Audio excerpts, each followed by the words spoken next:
We'll start this video off by pointing out this ridiculous ad from IBM.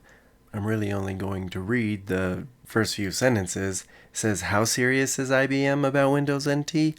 Let's just say that nobody today, not even Microsoft, and there's an asterisk, is innovating and integrating for this platform like IBM.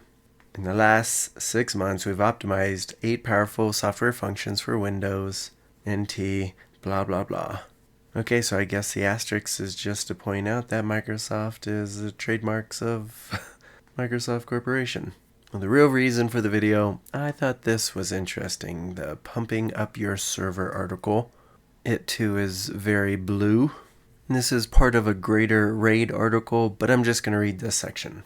So optimizing your server involves more than just disk drives. The relevant controllers, protocols, and configurations have just as much of an effect. Let's look at some non-RAID tips for improving the performance of or administering disk controllers. Tip 1. Use multi-channel RAID controllers. Your main concern when optimizing performance is the RAID controller. Of course, you want it to have the latest and fastest electronics possible, for example, PCI, a fast I/O processor such as the Intel i960 or equivalent from AMI or Symbios. But you also want to have multiple channels. This requirement is like having multiple SCSI cards in the same slot. The controller uses only one interrupt and can fully use the available bandwidth of the peripheral slot, such as with the full 132 megabits per second on standard 32-bit PCI.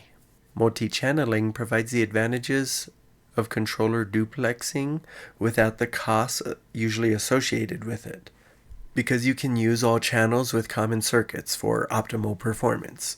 Tip number 2, spread RAID volumes across channels intelligently.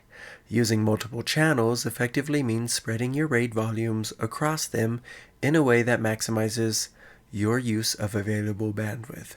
For a simple 2-channel controller, you must put each drive in a mirror set on its own channel or put half of a RAID 0 volume on one channel and the other half on the second channel. For advanced controllers with 3 or 4 channels, try to use them all. Go beyond just spreading the volume across the channels. Use them intelligently. For example, with a 4-channel card, you could build a RAID 01 volume whose mirror sets each span 2 channels, but the striping spans all 4. You can even use a 2-channel card more efficiently with an intelligent configuration such as RAID 10 volume that stripes and mirrors on both channels simultaneously. You'll need to play around with the configuration to see what suits your needs best. Tip number 3, balance your drives evenly across channels. Also keep in mind how disks are arranged across your controllers. Too many disk drives on one channel, such as 15 drives on a SCSI 2 bus, don't help system performance because you run out of bandwidth.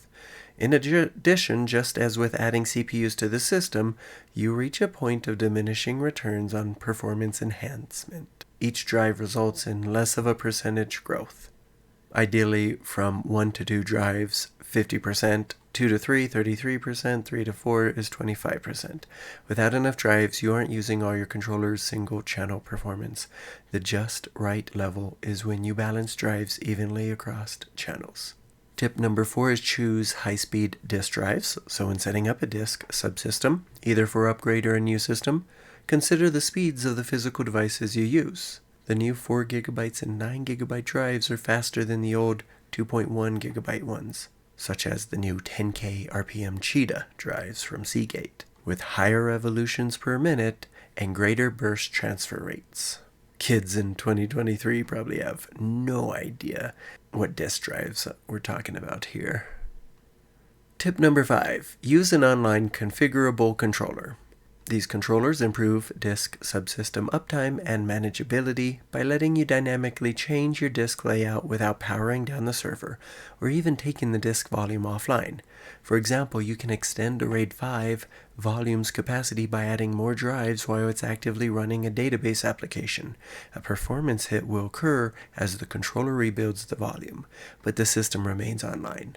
You can use the same features for changing the RAID level running on the system, such as 5 to 0, Some controllers are configurable through a command line interface, like a DOS-like window, while others have a fully NT-integrated GUI.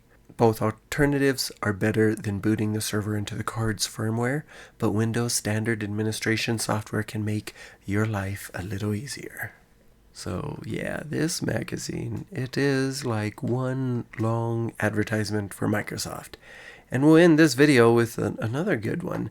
I find this Microsoft Exchange Fax Software ad pretty interesting. They say with this software only 3 things are important: integration, integration, and integration. Oh, the days of fax software. Provided by Microsoft Exchange.